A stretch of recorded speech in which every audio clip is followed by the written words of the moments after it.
Diri pagyutan mi guys oh. Kani. Nana mi sa babaw.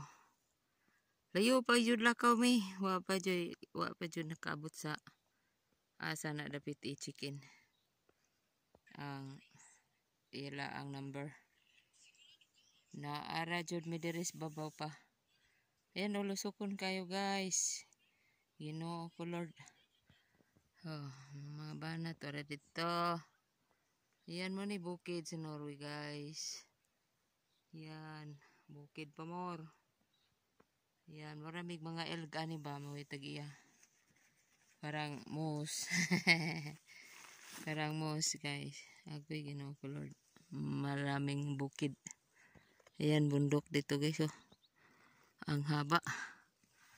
Ang haba ng bundok nitong Norway. Muna ingon nga o kaya mo kakayanin mo. Kung kaya di makaya, di lang jud patuga.